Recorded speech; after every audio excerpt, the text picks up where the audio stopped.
Аливдээ инээмсгэл таашаалтай жаргалтай байхад амьдрал дэндүү богинохон.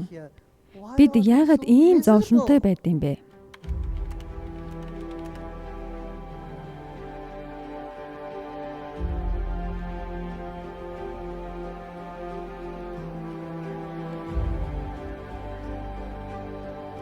Таагүй өнгөрсөн хэрхэн даван туулах вэ?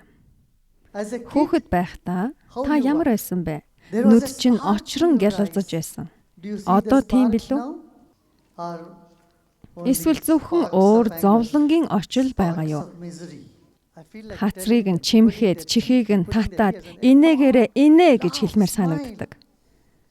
Баяр жаргалтай байхад амьдрал дэндүү богинохон. Бид яагаад ийм зовлонтой байдсан бэ? Өнгөрснөөс зуурдаг болохоор. Өнгөрсөн айл хэдийн өнгөрчихсөн зөв үү? Өнгөрснийг тэр чигтэн зүүд дууссан кино гэж харвал дотор чинь ямар нэг зүйл болно.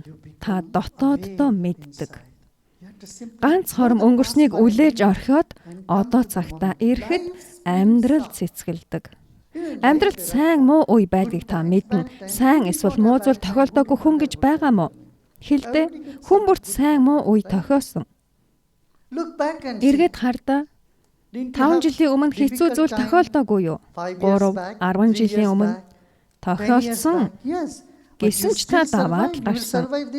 Одоо байгаагаа ч та даваад гарна. Урагшлан өөрийн туршлага амьдралаа харвал өөртөө итгэх итгэлийг олж сэрэх болно. Өөртөө итгэх итгэлийг өгдөг. Би хийж чаднаа гэдэг. Хоёрдугаар дотоод эр зоргоо сэрээ. Юу ч болсон зохицуулах болно. Юу болох нь харъя. Надад дотоод хүч, чадал байгаа. Өөрийн дотоод хүч чадалд итгэх нь хоёр дахь хувилбар. Гуравдугаарт яадагч бай. Бүх зүйл нэг өдөр дуусна. Амжилттай ч бай, алдсан ч бай, та өөхөх болно. Амжилттай ч бай, үгүй ч бай, бүгд өөхнө. Бүх зүйл дуусна. Хөшиг бууж, жүжиг дуусна. Жүжиг ямар ч байсан, эмгэнэлтэй, инэдмийн ямар ч байсан дуусна. Өөрийн амьдралын болоод үйл явдлуудын гэрч бай. Тэгвэл инээмсэглэл болоод амьдралын хүчтэй амьд байх болно. Дөрөвдүгээрт та ганцаараа биш гэдгээ мэд. Дэндүү өгөөмөр. Инэрэнгүү дээд хүч. Гараас тань барьж байна. Өнгөрсөн хугацаанд тантай байсан. Тэгэхээр итэг. Бурхан дээд оршихуй, ухамсар юу ч гэж нэрлсэн бай. Тэр хүч байгаа. Тэгэл болоо.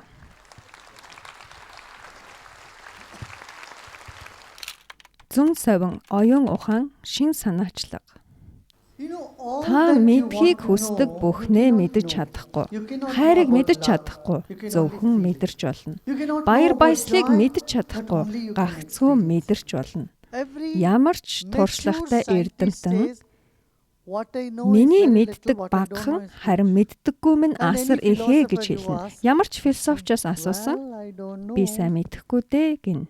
Тэгэхээр амьдрал бол муухайгаар би мэдэхгүй гэдгээс сайхан би мэдэхгүй хүрэх аялал юм. Ойлгож байна уу? Ууртай үедээ юу гэдэг вүлээ? Би мэдэхгүй гэдэг. Сэтгэлээр унсан үедээ мөн би мэдэхгүй гэдэг. Тэгэхээр сэтгэлээр унсан мэдэхгүйгээс сайхан мэдэхгүйд хүрэх хэрэгтэй. Амьдралд үн цэнтэй бүхнийг та ойлгохгүй. Та хайрыг ойлгож чадахгүй. Би хайрын талаар 2 цаг ярьж чадах ч гэрт чинь байгаа нохой 30 секундын дотор л танд мэдрүүлнэ. Та нүдэрээ хардаг болохоос чихээрээ хардаггүй. Хамраараа амталж чадахгүй. Үүний адилаар хайр зөвхөн 6 дахь мэдрэхүүгээр мэдрэгддэг болохоос түүнийг харж, хүрч, амталж, үнэрлж, сонсож чадахгүй. Цунами болоход хинч амьтдад анхааруулдаггүй гэвч тэд 3 цагийн өмнө эрэг орчмоос холдсон байдаг. Тэд өндөр газар руу явдаг. Тэгээд амьтад бус харин хүмүүс үрэгддэг. Учир нь амьтад 6 дахь мэдрэхүүгээ ашигладаг. Бидэнд ч мөн 6 дахь мэдрэхүү байгаа ч бид ашигладаггүй. Бид өдөр тутмын зүйлстэй баригдаад цаг үргэлж бодоод байдаг учраас тэр. Тэгээд 6 дахь мэдрэхүү дотроос нь гарч ирж чаддаггүй. Саяхны судалгаагаар дэлгэцийн цаг их байх хэрээр бид бүтээлч биш болж байгаа талаар өнөөдөр надад хэлсэн.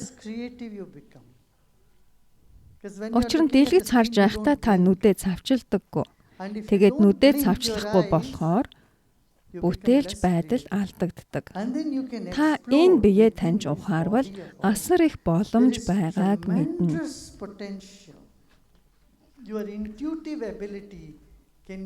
Зүн совингийн чадвар амьдралыг илүү хөнгөн сайхан болгодог.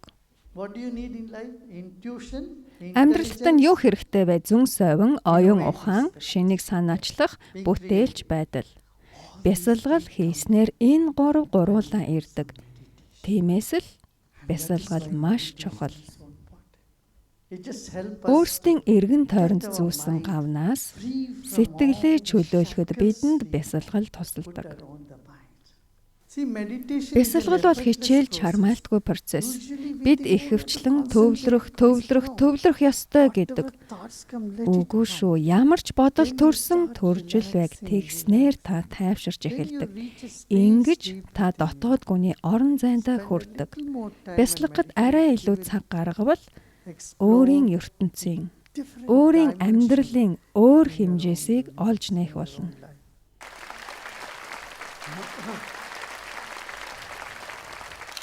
Айдсыг хэрхэн даван туулах вэ? Айдас, хайр, үзэн ядалт тэд гурвалжин үүсгдэг. Хайр байхад айдас гэж байхгүй. Айдас байхад хайр байхгүй. Үзэн ядаж байхад хайр, айдас хоёулаа байхгүй. Айдсаа даван туулахад юу тус болох вүлээ? Таны амьсгал, уужай амьсгал, хоолойн угаас амьсгалах амьсгал таныг тогтуун болгодог. Таныг нэг шийдвэр гаргаасай гэж хүсэж байна. Ямар вүлээ? Бүх санаа зовнилоо энд үлдээ. Томоос том инээмсэглээд харь. Эргэн тойрондоо инээмсэглийг түгэй. Өнөөдөр энэ л хэрэгтэй байгаа тийм үү?